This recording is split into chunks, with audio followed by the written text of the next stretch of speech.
Hello there, ladies and gentlemen. My name is Gary gzduel. Today, I'm here to show you guys a very interesting duel I had with my Chaos Ninjas, and my opponents were playing some sort of really sacky deck where he can first turn get rid of all of my monsters. Now, keep in mind, he went first. If he didn't go first, I had Kaiser Coliseum. I probably would have stopped all of this shenanigans. I also had like Solemn Warning, so like he probably couldn't summon all of that stuff.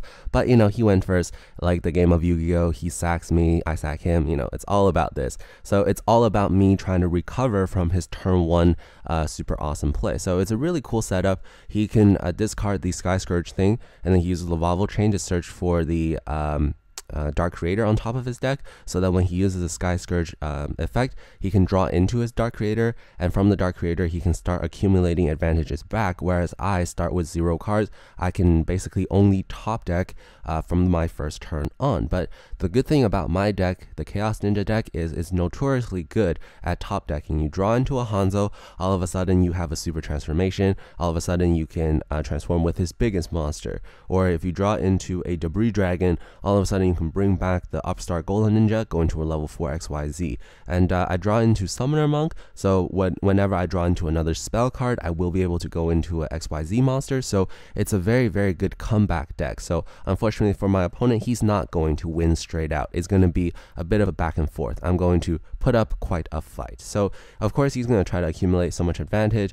I draw into unfortunately not a spell card, but a Debris Dragon, which is really good because I remember that I had an Upstart Golden Ninja in my graveyard, which he discarded from my opening hand. So it's alright because I'm going to bring that back, and I'm going to go for this super broken card, Silent Honor Arc. Using Silent Honor Arc, I'm going to just take his Dark Creator, and I'm going to attack over his Lavalval Chain. So advantage all of a sudden comes to my side.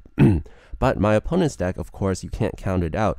Its deck is supposed to be designed around the efficient way of using minimal resources. So of course he's going to have a lot of draw cards, first of all, to get into his good cards. He's going to get into trade-in, and with trade-in he draws into Book of Life. So Book of Life will really help him. It helps him bring back his really big boss zombie monster, 2800 attack. As well, he's going to summon out Phantom of Chaos, which is very understandable. He wants to use the Phantom Chaos to do the extra attack so that he can actually kill my Silent Honor, because it has a Mace Stroke protection effect for itself. So advantage all of a sudden goes right back to him. But like I said, my deck won't quit without giving up, without giving a fair fight. I draw into Hanzo. All of a sudden, I can turn this duel around again. I summon out Hanzo, using Hanzo's effect into Super Transformation, use my Hanzo to attack over his 0 attack Phantom of Chaos, and then set the Super Transformation for next turn. And so if he attacks me with his big monster next turn, I can just transform into White Dragon Ninja. So advantage me again. But he draws into Mizuki, so he does have a backup. Like I said, this duel is a very back and forth, very interesting duel. He attacks me, I activate Super Transformation. He has 8 levels above me, so I'm going to go for the best monster I can. I'm going to go for White Dragon Ninja. And then he's going to set Mizuki so that if I attack into it, next turn he can still bring back his 2800 attack zombie. But I draw into a spell card, which is really good for me, because what I can do is I can summon out Summoner Monk. Using Summoner Monk's effect, discard the Pot of Duality, which I'm not going to use. I'm going to summon out Hanzo. And the reason why I went for a Hanzo is because I can use the Hanzo's effect not only to get a plus for myself, to get a backup plan in case everything fails. I can go into Master Key Beetle, and I can create a mini lock within 2 turns. Master Key Beetle, if you use both of his effects, you can select the Super Transformation, Art of Super Transformation first, and then you can select the Ninjutsu, and you can select the White Dragon Ninja. That way, if he tries to destroy your White Dragon Ninja, they can't, because it's protected by your Key Beetle. If they try to destroy the Ninjutsu Art of Transformation, they can't, because it's protected by the Key Beetle as well as the White Dragon Ninja.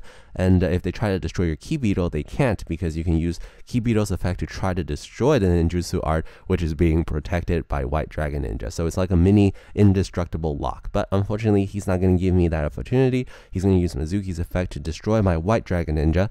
All of a sudden, I draw into a trap card, and I can turn this duel right back around. I can summon out my Upstart Golden Ninja, use Upstart Golden Ninja's effect, discard this, go for another one, maybe go for Paladynamo, and then use Paladynamo's effect, just attack, and I will be able to win the duel. It's a very interesting duel with a very interesting deck, showcasing one of the good aspects of Chaos Ninjas. I hope you enjoyed it. This is Gary gzduel, signing out.